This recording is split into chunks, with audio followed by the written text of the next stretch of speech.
Hello everybody and welcome back to another new vlog. Thank you for joining me once again.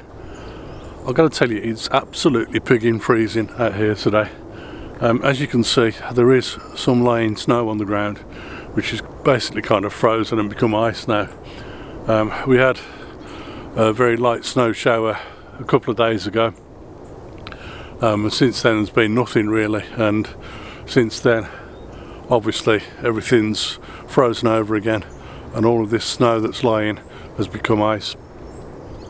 It's quite interesting though, because this lump of tree log that's been lying here for many years is something that I wouldn't normally photograph.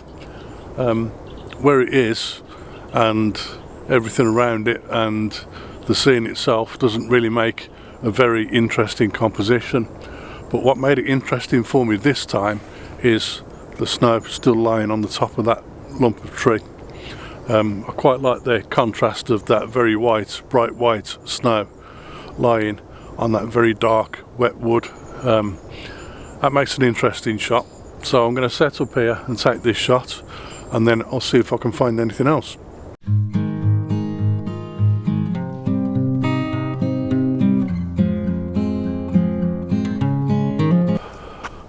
I always find it amazing how when it snows, the snow just doesn't land just on the floor. There's always some sort of breeze that blows a bit of the snow around, and it just tends to adhere to every surface it comes into contact with. Like this tree behind me, this seems to have more snow on it than anything else. If you look at all the other trees around, there doesn't seem to be very much snow on the trees themselves at all. There's a little bit on the ground obviously, but then for some reason this tree just stands out as it is because it's got all the snow all over it. And there are a couple of trees either side of that which kind of, there's a tree here and a tree here, which kind of frame up that tree itself. So it really stands out in the landscape as I'm walking through this little bit of path here. And it's just standing there at the side of the path, completely and utterly shouting and screaming out to me that it needs to be taken. So I've taken a photo of that. It's a portrait orientation, because obviously it's taller than it is wide, so a portrait suits it perfectly. And now I'm going to move on and see if I can spot anything else. Oh, and by the way, that steam you can see running across next to me, that is my breath. It's one of them days where it's so cold you can see your breath in front of you. Anyway, hope you like that image. I'm going to move on and see if I can find something else now.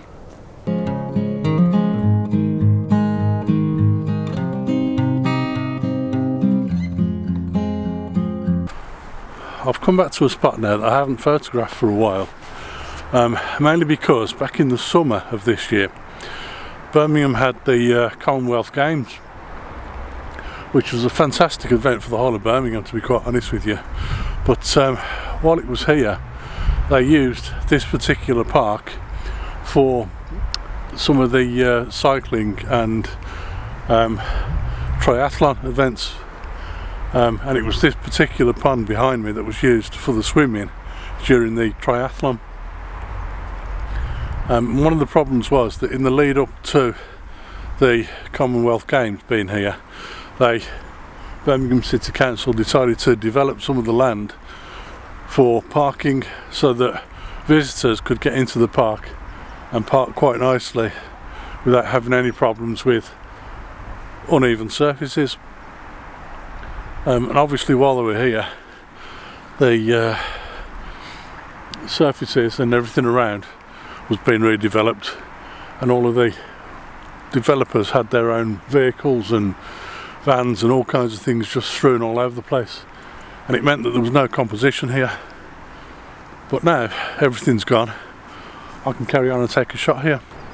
Just behind me here on this edge of the pond, we've got a load of boats just sitting here all moored up. They belong, believe it or not, to the Sutton Coldfield Sea Cadets. We are roughly about 90 miles or so from the nearest beach here, so how we've managed to get Sea Cadets here I don't know, but they used this pond behind me, This is Powell's pool. They use it for training purposes, but at the moment they won't be using it at all because, as you can see, it's all frozen over, and that's because of the temperatures and the very cold weather that we've had in the last week or so. But as well as the frost and the ice on the top of that, we've got areas where the snow has settled, and you can still see these kind of channels of snow sitting on the surface of the water. And I like the composition with these boats on the one side and the frozen water with the snow just sitting on the surface of it. So I'm going to stop here and take a composition. While I've been talking to you, in fact, while I've been stood here, a group of about 4 or 5 people have walked past at the same time, and they themselves have stopped and got their phones out and started taking photos of this scene. So obviously it's a scene that works well. So I'm going to stop and take a photo of it myself now.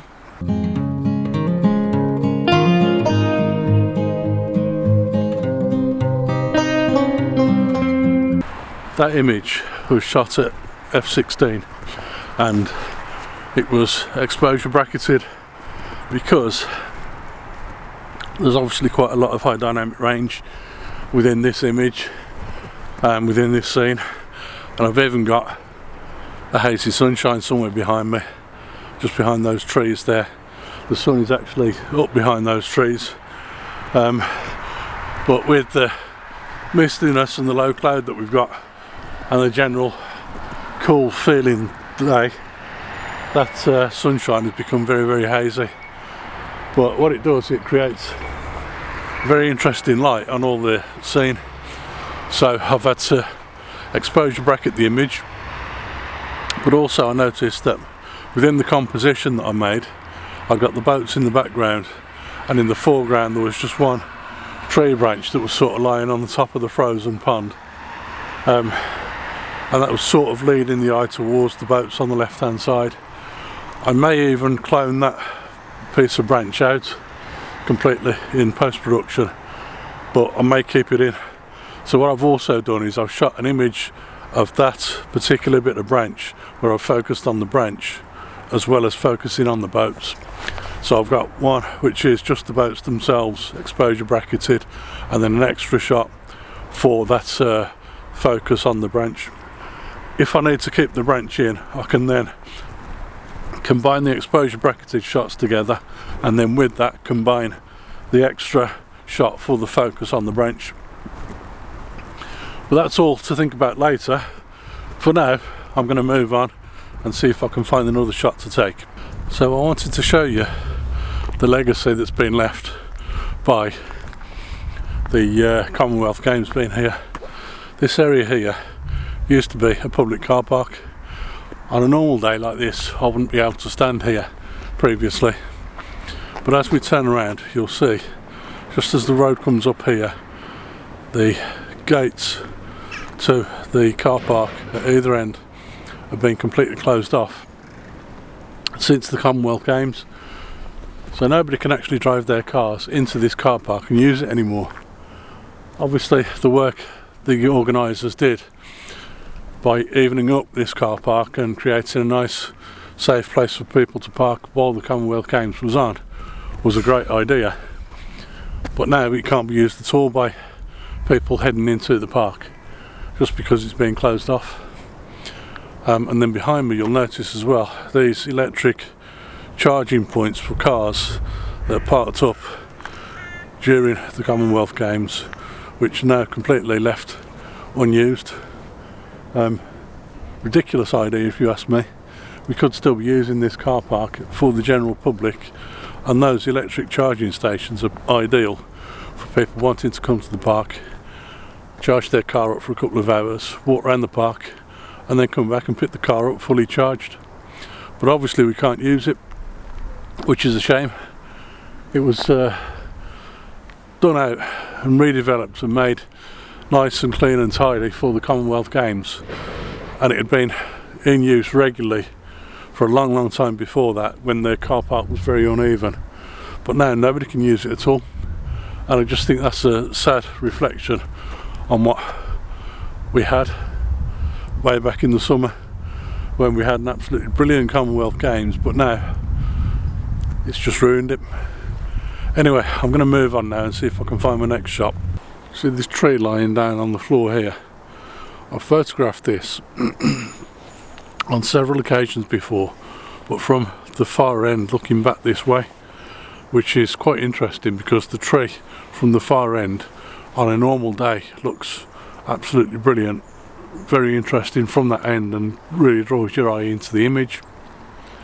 But as I walked along the path here and noticed it again at the side of the path today, again, like the tree earlier, it's covered completely in snow, and then the tree standing up and kind of leaning to one side next to it has also got a bit of snow on the side of the tree.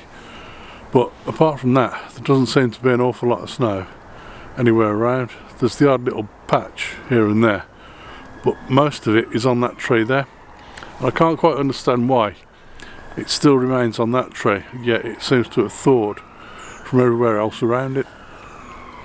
But even so, it tells its own story of the weather and the conditions that we've had in the last few days.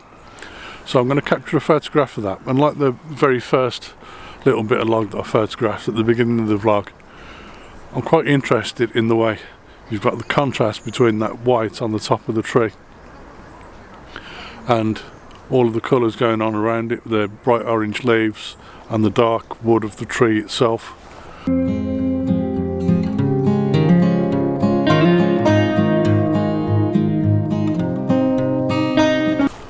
I think I'm going to make that my last image of the day, folks. Hope you've enjoyed this vlog. I've enjoyed being out and about, even though it's bloody freezing. Did I mention that to you? But yeah, it's been a nice, interesting afternoon's walk. I'm going to be losing the light fairly soon anyway, what little light we've had. And I don't think there really are very many more compositions that I can capture without walking miles to try and find them. And by which time, of course, I'll have lost the light anyway and there'll be no point. So if you've enjoyed this vlog, please remember to give it a thumbs up, and please remember to also subscribe to my channel, and I look forward to seeing you again on another vlog very soon. Bye for now.